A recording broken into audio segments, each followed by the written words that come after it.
지난주에 우리는 전에 있었던 14장의 말씀을 가지고 하나님께서 우리를 이끌어 가시고 또 우리를 인도하시는 과정 중에 하나님이 우리를 지키시는 그 은혜가 무엇인지를 돌아보았습니다. 여러분께서 우리를 구원하시기 행하신 구원을 너희들은 가만히 서서 보아라.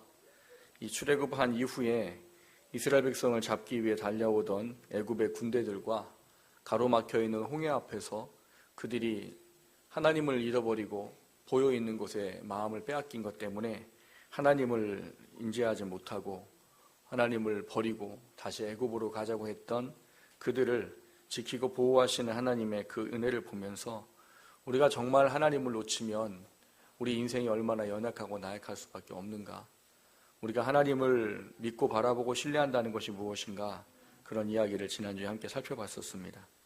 오늘 우리가 함께 읽은 본문의 말씀을 가지고 하나님을 시험하지 말라, 이런 이야기를 나눠보려고 합니다. 과연 하나님을 시험한다는 게 무엇인가? 오늘 본문에 이스라엘 백성이 하나님을 시험한다고 했을 때 그 시험이 무엇이고 그것이 우리한테 어떻게 이해되어져야 할까? 우리는 세상 살면서 예수의 사람으로 살면서 하나님을 시험하지 않아야 한다는 의미가 무엇인가? 오늘 말씀을 통해 다시 한번 돌아볼 수 있기를 주님의 이름으로 축원합니다. 말씀을 통해서 우리가 하나님을 절대로 믿고 신뢰하는 것 때문에 하나님을 존재 가치를 시험하는 그런 삶이 우리 가운데 없게 되기를 주님의 이름으로 축원합니다. 첫 번째 함께 나누려고 하는 말씀은 시험하게 되는 이유가 무엇인가 하는 겁니다. 아이들을 키우면 요즘은 워낙 경제적으로 별로 이렇게 큰 어려움이 없어서 아이들이 대부분 자전거를 다 배우고 탑니다.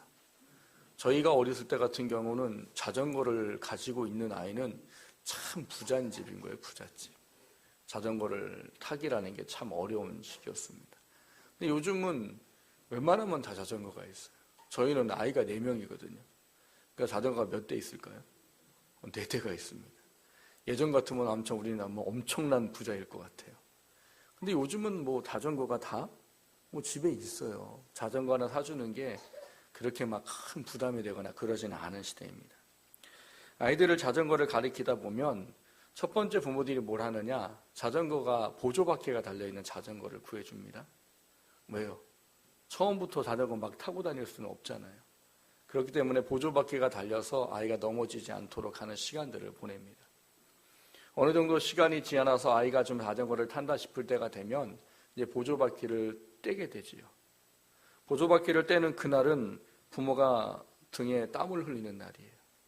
왜 부모가 땀을 흘려요? 걔 넘어질까봐 그거 잡고 같이 달립니다. 그리고 뒤에서 애들이 그러죠. 아빠 놓지 마, 엄마 놓지 마. 그러면 이제 부모는 잡고 뛰는 거예요. 뛰다가 이제 됐다 싶으면 어떻게 해요? 손을 놓지요. 애들은 말해도 뒤에서 소리 지르요. 그래 잡고 있어. 근데 부모 어떻게 돼요? 안 잡고 있는 거죠. 그럼 그제서 애들이 내가 이제 탈 수 있구나, 그런 마음을 갖게 되면 그때부터는 자기들이 자전거를 누구의 도움 없이, 어떤 거 도움 없이 타게 되고 그렇게 익숙해지게 됩니다. 여러분, 신앙생활하면서 하나님이 우리에게 육신의 삶 가운데 허락하는 것들이 있습니다. 신명기의 구약에 기록된 말씀을 가지고 보면 너가 순종하면 복을 받으리라, 너가 불순종하면 저주를 받으리라, 이런 말씀이에요. 근데 우리가 복과 저주를 통해서 하나님이 원하는 건 뭐냐? 하나님을 믿고 아는 거지 그거 자체에 있는 것이 아니라고 제가 수차 말씀을 드립니다.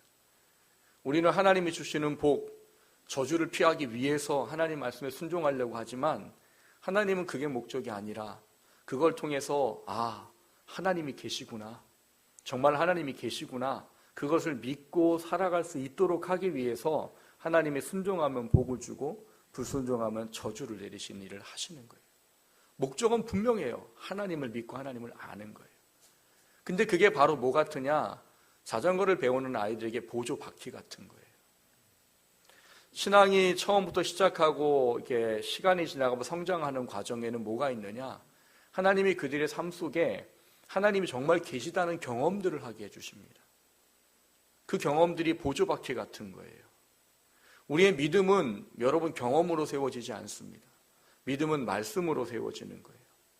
믿음은 들음에서 나고 듣는 것은 뭐로 말미암며 그리스도 예수의 말씀으로 말미암는다예요. 믿음은 오직 말씀으로 견고히 온전히 세워지는 것이지 경험으로 세워지는 게 아니에요. 그런데 경험은 우리가 하나님이 살아계시다는 것을 삶에서 체득하고 정말 그 말씀에 계신 하나님이 살아계시는가를 경험할 수 있는 굉장히 하나님이 잘 쓰시는 보조각기와 같은 도구예요. 그 새가족방 가리다 보면 처음 믿으시는 분들도 만날 때가 있습니다. 그분들이 그런 얘기들을 하시는 때가 있어요. 목사님, 요즘엔 무서워요. 그럽니다. 뭐가 무섭습니까? 요즘 기도하는 것대로 들어준대요. 어떤 때는 생각만 해도 들어준대요. 그럼 제가 뭐라고 말씀한다고 그랬어요? 많이 구하시라고. 그거 조금 지나면은 내가 원하는 대로 다 안 되니까 구한다고 주실 때 어린아이 때 같을 때는 하나님이 믿음을 주시려고 응답을 잘 해주시니까 많이 구하시라고. 그리고 많이 경험하시고 하나님을 하시라고. 하나님은 우리 육신의 삶의 문제에 또 필요한 것에 이것들을 하나님을 알 수 있는 보조 바퀴 같은 것으로 우리에게 주시는 거예요. 근데 우리가 알아야 될 건 뭡니까? 여러분, 저희 큰아들이 지금 이제 고2 올라가는 나이인데 큰아들이 아직도 보조 바퀴를 타고서 자전거를 타고 다니면 어떻겠어요? 좋으시겠어요? 애들이 와 쟤는 고등학교 2학년인데 보조바퀴 달고 자전거를 타고 다녀. 저런 애는 없을 것이야. 그러고 막 애들이 환호해요? 제가 창피해서 얼굴을 못 들고 다니죠. 신앙이 그런 겁니다, 여러분. 우리는 하나님을 믿는 것이지 내 육신의 문제로 해서 하나님을 믿는 게 아니에요. 하나님을 믿는 것 자체가 신앙의 본질이지 내 문제를 해결하기 위해 믿는 게 아니란 말이에요. 그 보조바퀴는 신앙과 믿음이 성장하면 자연적으로 떼어지게 되어 있습니다. 신앙이 견고해지고 세워지고 가면 내 삶에 어떠한 것이 주어지지 않아도 하나님을 믿는 믿음의 그 중심 안에 살아가는 것이 가장 귀하기에 내가 그분을 나중에 하나님 나라 가면 만나야 하는 것 때문에 그 주어지는 것이 없어도 기쁨과 감사함으로 살아가게 됩니다. 그렇다고 해서 오해는 하지 마세요. 신앙이 좋아지면 내가 기도해도 하나님 안 들어주시고 나는 늘 힘들고 어렵게 사느냐? 아니에요. 우리가 기대하지 않고 그거를 소망하지 않아도 하나님은 먼저 그의 나라와 그의 의를 구하면 하나님은 그 모든 것은 더 하시는 거예요. 그게 하나님의 약속이에요. 약속. 신앙은 우리를 하나님을 온전히 인정하고 하나님만 늘 초점하고 바라보고 그분을 인정하고 그분을 신뢰하고 그분 말씀대로 살면 나머지는 하나님이 해주시는 게 신앙인 거예요. 그거를 위해서 신앙생활하는 걸 성경에는 뭐라고 말하냐? 유아기적 신앙이다라고 말합니다. 유아기 때는 다 챙겨줘야 되잖아요. 초신자 때는 그래서 하나님이 챙겨주시는 거예요. 믿음이 연약할 땐 하나님이 기도하는 것대로 다 들어주시는 거예요. 왜? 너가 그걸 통해서 빨리 내가 있다는 걸 알아라. 옛날에는 그런 걸 안 했거든요. 옛날에 기도해 본 적이 없거든요. 문제가 생기면 나 혼자 해결하기 급급하고 그거 안 된다고 좌절하고 낭망했는데 예수를 믿기 시작하고 기도를 하는 걸 알게 되고 기도하기 시작했더니 정말 그 하나님이라는 분이 기도를 들어주시더라는 거예요. 그걸 통해 하나님을 더 알아가고 더 깊이 하나님과의 관계를 맺어가도록 하기 위한 하나님의 보조 바뀐 거예요. 원리는 하나님은 믿음이 세워지고 신앙이 세워진다면 하나님의 모든 나머지 삶에는 하나님의 은혜로 함께 해주신다는 사실이에요.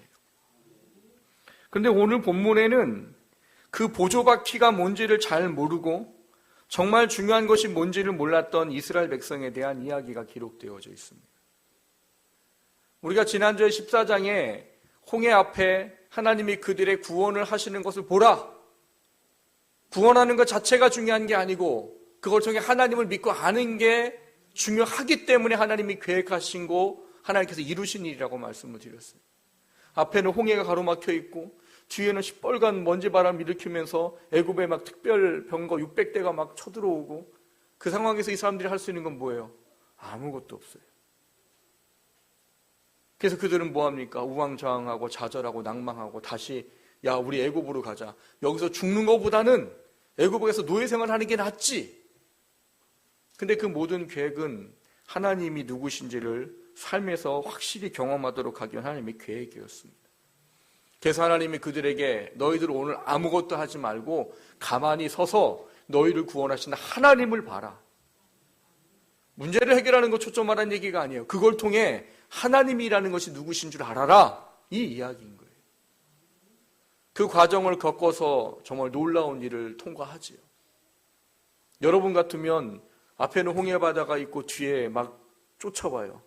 근데 구름이 갑자기 휙 옮겨가더니 걔네들이 못 오고 하나님이 홍해바다를 가르셔가지고 마른 땅을 건너가요.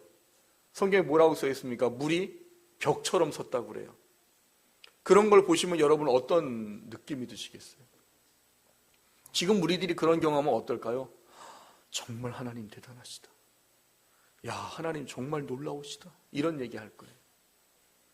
그리고 조금 지났는데 물이 떨어져서 이 사람들이 물이 없다고 원망을 합니다. 그래서 하나님이 이 먹을 수 없는 물을 단 물로 바꿔주시지요. 바꿔줘서 물을 먹게 됩니다. 그리고 얼마 지나니까 먹을 게 떨어지는 거죠. 그래서 또 원망을 해요. 그때는 하나님이 먹을 거 주시겠다고 그 다음 날부터 무슨 일이 벌어지느냐? 자고만 일어나면 뭐가 하얗게 깔리는 거예요. 근데 그게 뭐냐? 먹을 수 있는 거예요. 성경에는 그거는 하얀 가시 같다 이렇게 얘기하는데 그것에 대한 어떤 성분을 알 수 있도록 해주는 게 뭐냐? 기름 섞고 꿀 섞은 과자와 같더라라고 돼 있어요. 여러분, 기름 섞고 꿀 섞은 과자는 아무나 잘 먹나요? 아무나 못 먹습니다. 뭐 귀족이나 뭐 좀 살만한 사람들이나 먹지, 무슨 이스라엘 사람 그 시대에 노예로 살던 사람들이 기름 섞고 꿀과 술 섞은 과자 같은 걸 먹어요? 근데 하나님이 그거를 매일같이 내려주시는 거예요. 먹을 게 떨어졌어요. 그래서 원망했어요. 왜? 먹을 게 없으니까. 근데 하나님이 놀라운 일을 그 다음부터 해주시는 거예요. 만나가 내려요. 그래서 만나의 히브리어 뜻이 뭐냐? 이게 뭐냐? 이런 뜻이에요. 신기한 거지요. 밤마다 뭐가 내리는데 그걸 걷어서 찌기도 하고 빻기도 하고 삶기도 하고 굽기도 하고 해서 먹어요. 그럼 그거에 우리의 영양분이 있다. 옛날에는 그거를 얻기 위해서 늘 열심히 힘들고 어렵게 해도 근근히 먹었는데 이제는 아무것도 안 하는데 매일마다 그게 내려요. 여러분, 그런 경험을 하면 지금 우리는 어떻게 했어요? 하나님 얼마나 참 대단하실까. 뭐 쉽게 말해요. 바꿔드릴게요. 여러분이 매일마다 일을 안 하는데 일을 할 수 없는 상황이에요. 근데 여러분이 아침에 자고 일어나면 아침에 집 앞에 맨날 10만 원씩 떨어져 있어요. 10만 원씩 이거 뭐지? 뭐 CCTV 가서 돌려보니까 몰라요. 그냥 하루에 뚝 떨어졌어. 그날 이게 뭘까 하고 썼어요. 그 다음날 되는데 또 10만 원이 떨어져 있어요. 이게 일주일, 한 달 막 이러면 여러분 지금 우리라면 어떻게 하겠어요? 그냥 좋구나. 이야 땡 잡았구나 막 이래요? 하나님 감사합니다를 외치겠죠. 왜? 기도했을 거 아니에요. 하나님 삶이 어렵다고 힘들다고 기도했을 거 아니에요. 근데 하나님 맨날 10만 원씩 떨어뜨려 주셔요. 그러면 하나님을 얼마나 믿음으로 고백하겠어요. 이스라엘 백성이 그렇게 해갖고 17장까지 왔어요. 14장부터 17장까지 그 경험을 하고 온 겁니다. 그런데 문제는 오늘 이스라엘 백성이 17장에 또 뭘 하고 있어요? 또 물이 없다고 불평하고 원망을 합니다.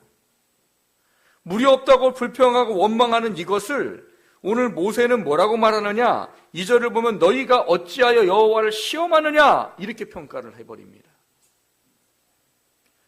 여러분, 여기서 시험한다는 단어는 무슨 의미를 말하겠어요? 야, 하나님이 주나 안 주나 한번 원망과 불평을 해보자, 이런 이야기일까요? 여러분, 성경에 보면 하나님을 시험한 대표적인 사람 기억나시는 분이 계십니까? 기시 집안의 드온이라고 들어보셨어요? 그러니까 또 누군지 모르시겠어요? 기드온이 기드온. 기드온이 하나님께 부름을 받고 하나님이 큰 사역을 맡길 때 확인하기 원하잖아요. 하나님 정말 나를 통해서 이 일을 하실 거라면 제가 시험을 하게 해주십시오. 양털을 놓고 늘 이슬이 내릴 텐데 내일 하나님께 나를 정말 택하시고 나를 통해 일하실 거라면 양털에만 물이 있고 나머지 사방은 물이 없게 해주십시오. 그 다음날 기도하고 일어난 기드온이 얼른 나갔겠지요. 하나님 그걸 하셨을까 안 하셨을까 하고 그걸 들어봤더니 어떻게 해요? 묵직해요. 성경을 보니까 그걸 짰더니 물이 나오더래요. 여러분, 이슬을 먹은 걸 짜서 물이 나와요? 안 나오지요. 왜? 사방팔방에 있는 걸 다 모아도 거기다만 갖다 놨으니 그걸 짜니 물이 나오지. 근데 기드온은 성격이 저 같아요. 소심해요. 기드온은 쪼잔 대마왕 막 이래요. 맥성경 하다 보면은 사사기 하면은 기드온을 소용할 때 소심장이 쪼잔 대마왕 막 그래요. 그럼 저 같다고 그래요. 저 같다. 기드온의 다음날 하나님 한 번만 더 해줘. 내일은 양털에는 이슬이 없고 사방에만. 그 다음날 또 아침 일어나서 또 가봐서 들춰봤더니 보송보송해요. 오늘 모세가 이스라엘 백성이 불평하고 원망하는 걸 보고 시험했단 말이 기드온과 같은 이야기일까요? 기드온이 한 거는 하나님이 계신 걸 인정하고 그분이 하실 것에 대한 확증을 위한 시험이에요. 근데 오늘 이스라엘 백성은 오늘 본문에 보니까 마지막 절에 뭐라고 말해요? 하나님이 계시냐 안 계시냐? 이게 무슨 얘기예요? 야, 나는 모르겠어. 하나님이 있는지 없는지 모르겠어. 야, 하나님이 계신지 안 계신지 모르겠어. 그 이야기인 거예요. 참 신기하죠. 제가 어릴 적 이 성경을 쭉 읽어가면서 느꼈던 건 그런 거였어요. 얘네들 왜 이래? 늘 저는 그게 이해가 안 갔어요. 아니, 홍해를 가르는 걸 봤어요. 만나를 내려주시는 거 먹었어요. 고기 없다고 원망하니까 고기도 주셔요. 물 없다니까 반 속에서 막 물이 나오고 뭐 쓴머리 물이 단물로 바뀌고 막 그래요. 이런 걸 봤는데 저는 도저히 이해가 안 가니까 왜 원망하고 불평하는지. 그때는 믿음이 좋았어요, 제가. 어린아이와 같은 믿음이라 이해가 안 갔어요. 어른이 되니까 얘네들이 이해가 가더라고요. 내 모습에도 그런 게 있더라고요. 하나님이 계신데 의심하고 원망하고 불평하는 모습이 있더라고요. 어른이 되니까. 왜 이 사람들은 이랬을까? 왜 모세는 이걸 하나님을 시험한다고 말했을까? 여러분, 모세를 바라본 이스라엘 백성은 모세만 봤지 하나님을 보지 않았습니다. 놀라운 기적과 이적이 나타날 때마다 모세는 얘기했어요. 하나님이 내일 너희들에게 뭐를 주실 것이다. 여호와 하나님께 너희에게 물을 주실 것이다. 가만히 서서 보아라. 구원 대신 하나님을 보아라. 하나님이 하신다라고 늘 얘기를 해줬어요. 그런데 이스라엘 백성들은 모세가 말하는 거에는 귀를 닫았나 봐요. 그게 하나님이 하는 거라는 거에 대한 인지가 없어요. 누구만 보는 거예요? 모세만 보는 거예요. 여러분, 성경을 잘 읽어보세요. 이스라엘 백성이 하나님 단 한 번이라도 원망하시는 줄을 보세요. 한번. 물 없다고 원망할 때 하나님 원망했어요? 안 했어요. 누구 원망했어요? 모세 원망했어요. 애국 군대가 쫓아온다고 할 때 하나님 원망했어요? 모세를 원망했어요. 먹을 거 없다고 할 때 하나님 원망합니까? 모세 원망해요. 참 믿음 좋죠. 믿음 좋은 거예요? 그 사람들 마음속에 하나님이라는 존재가 없어요. 누구만 보여요? 모세. 그리고 모세한테 가서 원망했더니, 그를 위협했더니 그 다음날 뭐가 일어나요? 신기한 일이 일어나는 거예요. 그러니까 이건 누가 하는 거예요? 이스라엘 백성에게는 하나님이 하는 게 아니고 모세가 하는 거예요. 모세가.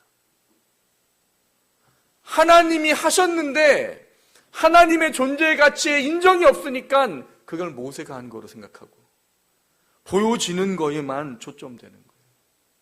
아, 원망했더니 주어지더라. 그러니까 이 사람들은 틈만 나면 뭐 하는 거예요? 모세 찾아가서 모세 위협하고 원망하는 거예요. 오늘 본문을 보면 뭐라고 그래요?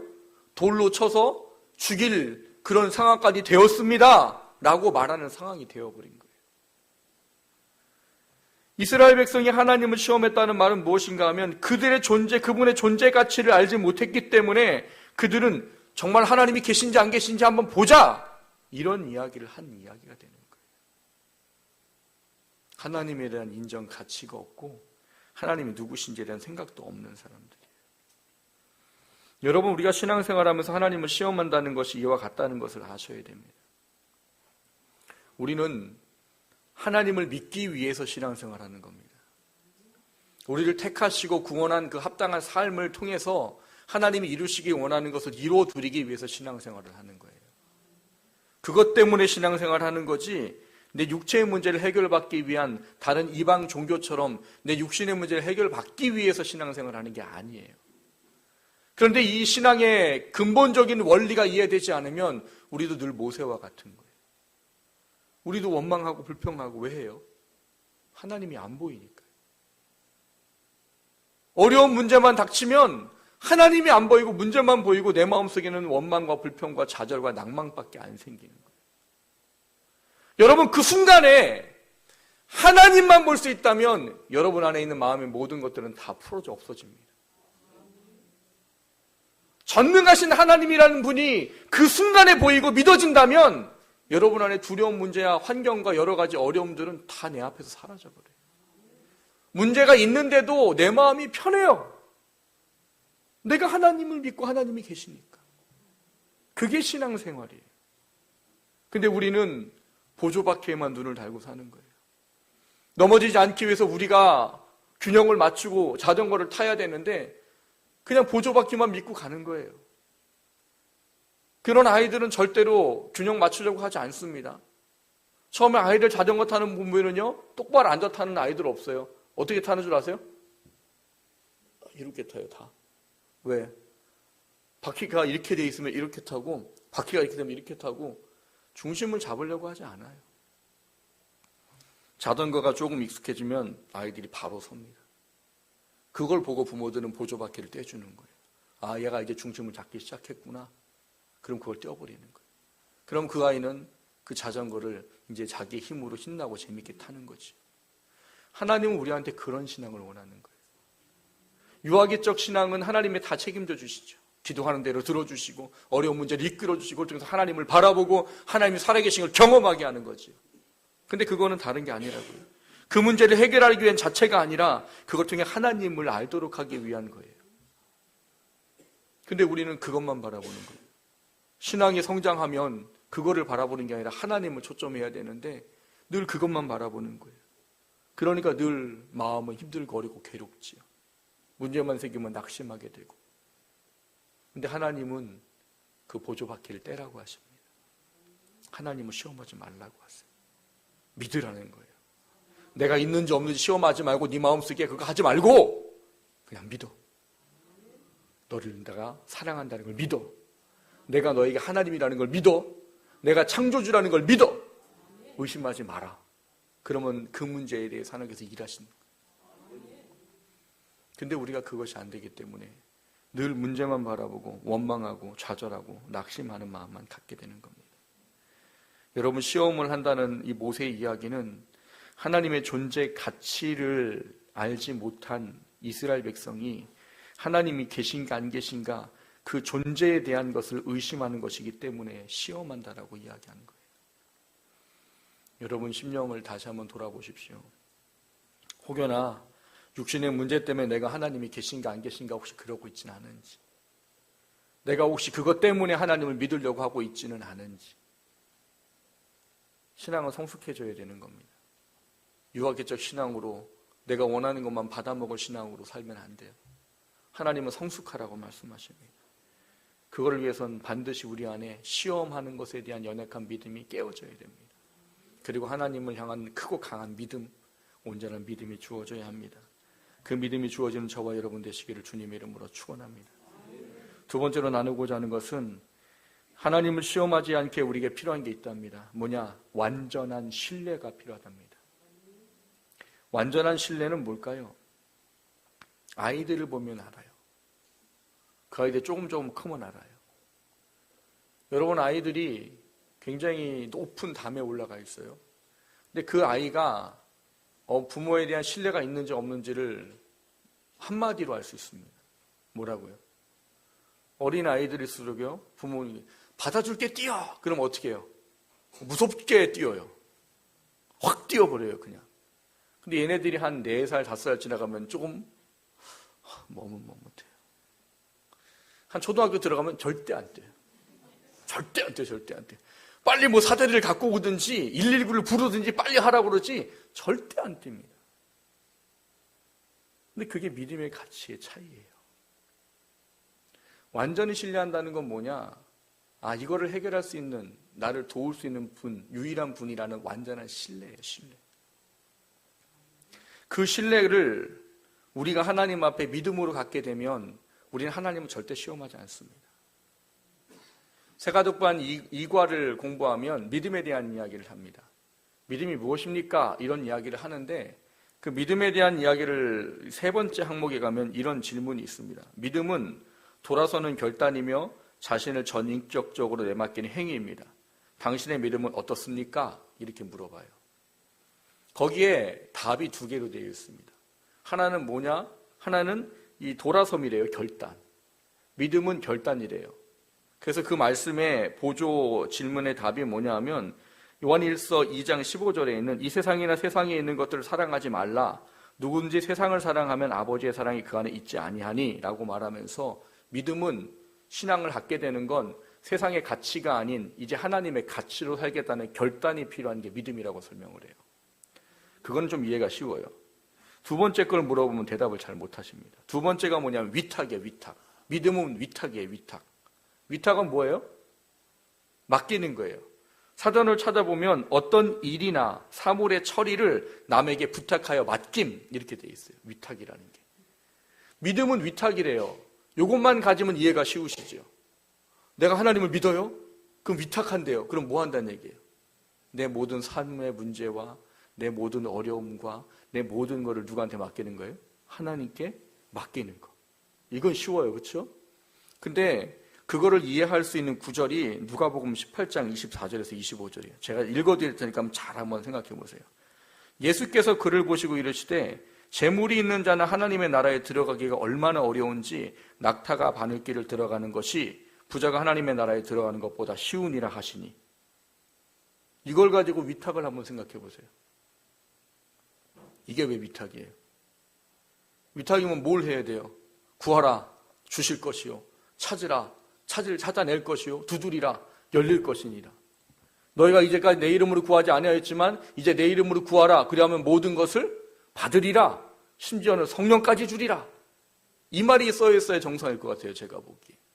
근데 왜 위탁이라는 말을 하는데 믿음이라는 걸 설명하면서 왜 이 누가복음 18장에 부자에 대한 비유를 들어주셨을까요? 이거를 질문하면 대답을 섣불리 잘 못하십니다. 위탁은 맡기는 건데 왜 부자의 비유를 들면서 부자는 천국에 들어가기 어려워서 낙타가 바늘길을 통과하는 것처럼 부자가 하늘나는 게 어렵다란 말을 하셨을까요? 여러분, 신앙생활을 온전히 하기 위해선 예수님께서 우리에게 가르쳐준 8복이 있습니다. 8복의 첫 번째가 뭐예요? 심령이 가난한 자는 복이 있나니 천국이 저희 것이미요 라고 되어 있어요. 세상은 가난하다는 것을 복이라고 말하지 않습니다. 많아야 복이죠. 그런데 예수님은 왜 심령이 가난한 자는 복이 있나니 천국이 저희 것이며 라고 말하셨을까요? 여러분, 우리의 마음은요 그릇 같아서 뭔가 하나를 담은 걸 담을 수가 없습니다. 하나님을 담는 사람은요 세상 게 안 담겨집니다. 세상 것을 담은 사람은 하나님이 안 담겨집니다. 그릇 같은 거예요. 부자는 세상의 가치가 뭐예요? 세상의 최고의 가치가 돈이에요. 돈. 그게 내 마음을 가득 채우고 있는 거예요. 그래서 어떤 청년이 하나 와서 묻잖아요. 예수님, 어떻게 하면 영생을 얻겠습니까? 예수님 뭐라고 하십니까? 너 알고 있는 거 있잖아. 율법 가서 지켜. 그랬더니 이 사람이 뭐라고 그래요? 다 지켰어요. 근데 뭐가 더 필요한 것 같아요. 어떻게 해야 됩니까? 그래? 그럼 너가 가지고 있는 거 다 팔아서 가난한 사람 나눠주고 넌 나를 따라라.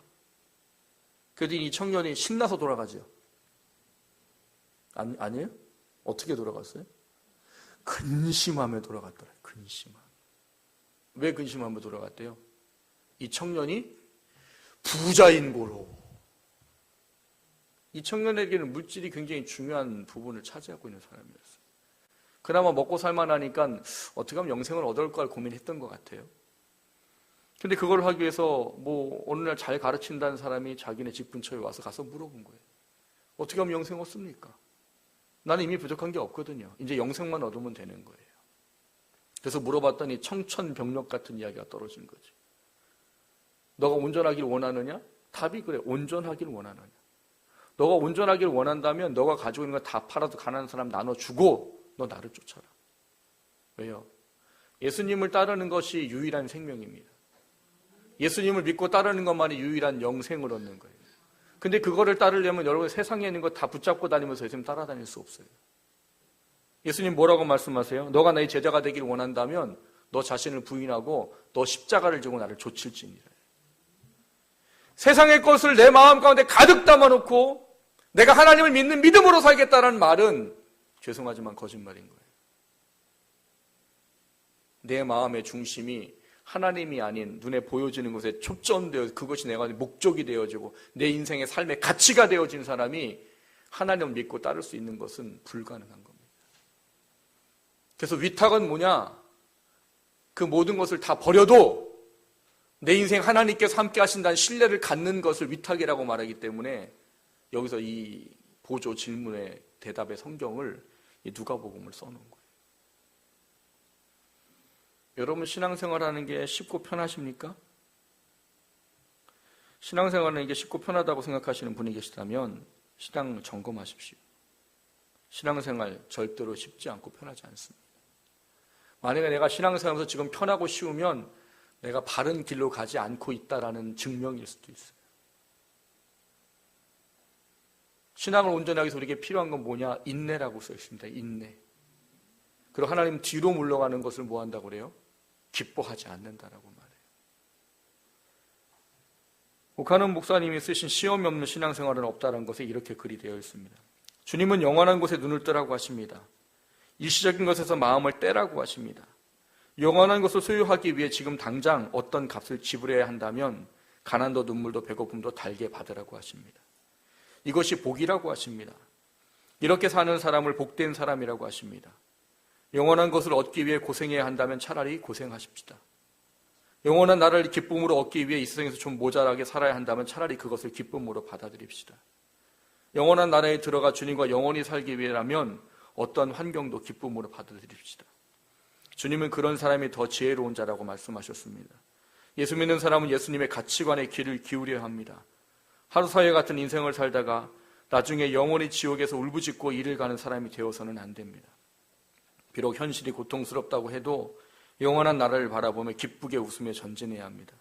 그런 성도에게는 마귀는 섣불리 접근하지 못합니다. 여러분 신앙생활은 오카논 목사님의 이 이야기와 얼마나 부합되어 있습니까? 신앙은요, 하나님을 믿는 자녀로 살아가는 겁니다. 그리고 하나님이 우리의 삶을 책임져 주시는 거예요. 그게 신앙이지 내가 원하는 것을 해결하기 위해서 예수님을 믿고 하나님을 믿는 게 아닙니다. 그렇기 때문에 우리는 보조받기를 절대 못 떼어내는 거예요. 그리고 우리 신앙은 성장하지 않습니다. 늘 그 문제에만 급급해서 먹고 사는 거에만 살다가 하나님이 기뻐하는 것은 한 번도 돌아보지 못하고 인생을 마감하게 되는 거예요. 목회하면서 여러 교회에서 여러 나이 드신 분들과 얘기를 해본 경험이 있습니다. 그분들 중에 늦게 예수님 믿으신 분들이 계세요. 근데 늦게 믿었는데 믿음이 정말 확고하게 들어온 분들이 계셔요. 그럼 그분들이 참 신기해요. 교회는 다 다른데 하는 이야기가 똑같아요. 전 젊었었죠. 제가 30살에 제가 사역을 나갔으니까요. 그분들이 그런 거예요. 전도사님은 참 좋으시겠어요. 왜요? 자기는 늙어 믿어가지고 이제 하나님 하고 싶은 이런 일 하고 싶은데 몸이 안 따라서 못해요. 나 하나님 가면 어떡하지요? 그게 그분들이 저한테 하는 이야기. 전도사님은 젊어 믿어가지고 그렇게 하나님 열심히 하다가 하나님 앞에 가면 상이 맞을 텐데 나는 이제 할 수 있는 것도 없고 하나님 가면 부끄러운 구원 받는데 나는 어떻게 해야 합니까?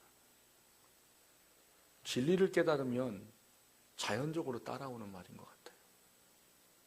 그분들이 이 진리를 젊을 때 믿었다면 그분들 이야기가 그래요. 난 이렇게 안 살았을 거예요. 나 이렇게 안 살았을 거예요. 그분들에게 제가 그런 권면을 해드립니다. 집사님, 하실 수 있는 게 있으세요, 아직. 젊은 사람들이 못하는 게 있어요. 젊은 사람은 기도를 잘 못해요. 오래 앉아있는 걸 못해요. 집사님은 오래 기도하실 수 있잖아요. 교회를 위해서 기도하시고 목사님 위해 기도하시고 성도에서 중보하시고 기도하세요. 그게 남은 인생 동안 하나님 앞에 가질 수 있는 상이 될 거예요. 그분들의 얼굴이 밝아지는 걸 봅니다. 그게 온전한 신앙과 믿음을 깨닫는 사람의 모습이에요. 여러분 얼굴을 돌아보십시오. 내가 지금 육신의 문제 때문에 얼굴이 찌그러져 있고 내 마음이 괴롭고 힘들어하는 것에 갇혀있지 않은지. 하나님이 계신데. 하나님 믿는다면서. 그건 하나님을 시험하는 거예요. 하나님에 대한 확신, 신뢰를 가지십시오. 그럼 여러분이 하나님 시험하지 않을 수 있고요. 하나님을 바라볼 수 있어요. 그것이 우리 안에 이루어지게 될 때 하나님이 우리 가운데 역사하시는 그 온전한 믿음을 소유할 수 있게 됩니다. 그 믿음을 가지고 살아갈 수 있게 되는 저와 여러분 되시기를 주님의 이름으로 축원합니다.